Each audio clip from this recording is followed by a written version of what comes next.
Di tengah hiruk-pikuk Jakarta, di sebuah ruang redaksi yang tak pernah tidur, ada seorang jurnalis muda bernama Arka. Ia bukan sekadar pencari berita. Baginya, jurnalisme adalah panggilan jiwa. Sebuah cara untuk menyuarakan yang tak terdengar dan menyingkap yang sengaja ditutup-tutupi. Idealismenya menyala terang, seringkali membuatnya gelisah melihat ketidakadilan yang merajalela di sekitarnya.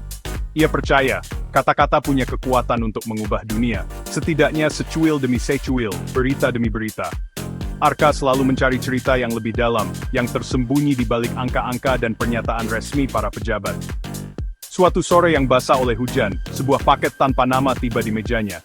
Isinya hanya satu, sebuah flash disk berwarna hitam, polos tanpa penanda. Rasa penasarannya mengalahkan kehati-hatian. Di dalamnya, ia menemukan folder-folder berisi kode-kode aneh dan dokumen keuangan yang rumit. Ini bukan berita biasa. Ini adalah jejak, serpihan dari sebuah skandal besar yang sengaja dikubur dalam-dalam. Arka merasakan adrenalinnya terpacu. Insting jurnalistiknya berteriak bahwa ia baru saja tersandung pada sebuah cerita yang bisa mengguncang pilar-pilar kekuasaan yang tampak kokoh. Awalnya, data itu tampak seperti labirin tanpa pintu keluar. Angka-angka miliaran rupiah mengalir ke rekening-rekening fiktif, nama-nama perusahaan cangkang, dan jejak transaksi lintas negara. Arka tahu, ia tidak bisa mengerjakan ini sendirian. Kasus ini terlalu besar, terlalu dalam, dan terlalu berbahaya. Lawan yang akan dihadapinya bukan pemain kecil. Mereka adalah kekuatan besar dengan sumber daya tak terbatas, yang akan melakukan apa saja untuk menjaga rahasia mereka tetap aman.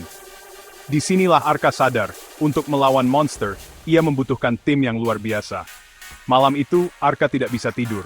Pikirannya terus berputar, mencoba menyusun kepingan puzzle yang baru saja ia temukan.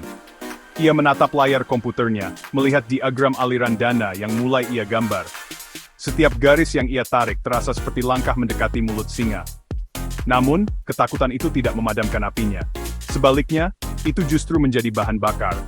Bara idealisme di dalam dirinya kini telah menjadi nyala api yang berkobar. Ia bertekad untuk mengikuti jejak bayangan ini, kemanapun itu akan membawanya, demi mengungkap kebenaran yang pantas didapatkan oleh publik.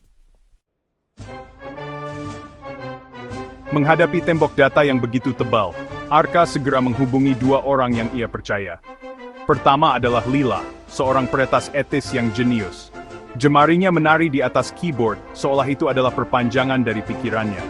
Lila adalah sosok di balik layar, mampu menembus sistem keamanan digital terkuat sekalipun. Ia bekerja bukan untuk uang, tetapi untuk tantangan dan keyakinan bahwa teknologi harus digunakan untuk kebaikan. Dengan kacamata tebal dan rambut yang selalu diikat seadanya, Lila adalah antitesis dari dunia korporat yang rapi. Namun kemampuannya adalah kunci untuk membuka setiap pintu digital yang terkunci rapat.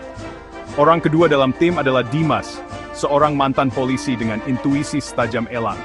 Ia terpaksa pensiun dini setelah mencoba membongkar korupsi di internal kepolisian. Pengalaman pahit itu membuatnya sinis, tetapi tidak mematikan rasa keadilannya. Dimas adalah mata dan telinga mereka di lapangan. Ia tahu bagaimana cara kerja dunia bawah, bagaimana membaca gerak-gerik orang, dan bagaimana mendapatkan informasi tanpa terdeteksi. Jaringan informannya yang luas dan pemahamannya tentang prosedur investigasi menjadi aset yang tak ternilai. Dimas membawa pengalaman jalanan yang melengkapi keahlian teknis Lila dan idealisme Arka. Mereka bertiga bertemu di sebuah kafe tua yang terpencil, tempat yang tidak akan menarik perhatian. Arka memaparkan temuannya. Lila langsung tertarik pada tantangan teknisnya, sementara Dimas melihat kesempatan untuk menuntaskan pertarungan yang pernah membuatnya kalah. Mereka sepakat untuk bekerja sama. Misi mereka jelas membongkar korupsi ini sampai ke akarnya. Terbentuklah sebuah tim kecil yang solid. 3 serangkai dengan keahlian yang saling melengkapi, dipersatukan oleh tujuan yang sama. Arka adalah narator, Lila adalah pembobol kode, dan Dimas adalah sang pelindung. Kolaborasi mereka berjalan mulus. Lila mulai bekerja membongkar enkripsi pada file-file di flash disk, menemukan lapisan keamanan yang rumit. Ia berhasil melacak server tersembunyi tempat data asli disimpan. Sementara itu, Dimas menggunakan kontaknya untuk memverifikasi nama-nama dan perusahaan yang muncul dalam data. Ia bergerak dalam bayang-bayang, mengumpulkan informasi dari mulut ke mulut, memastikan setiap potongan data digital memiliki bukti di dunia nyata. Arka bertugas merangkai semua temuan itu menjadi sebuah narasi yang utuh dan kuat, siap untuk disajikan kepada publik. Semakin dalam mereka menggali, semakin besar bahaya yang mengintai. Para koruptor bukanlah lawan yang tinggal diam. Mereka mulai menyadari ada yang mengusik sarang mereka. Ancaman datang tidak hanya secara digital, tetapi juga fisik.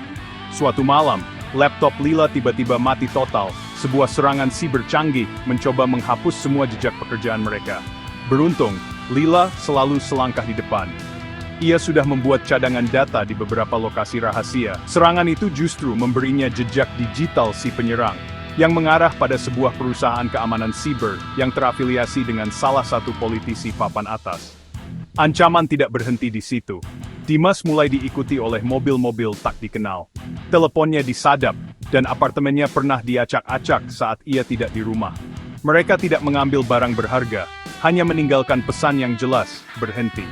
Pengalaman Dimas sebagai polisi membuatnya tetap tenang.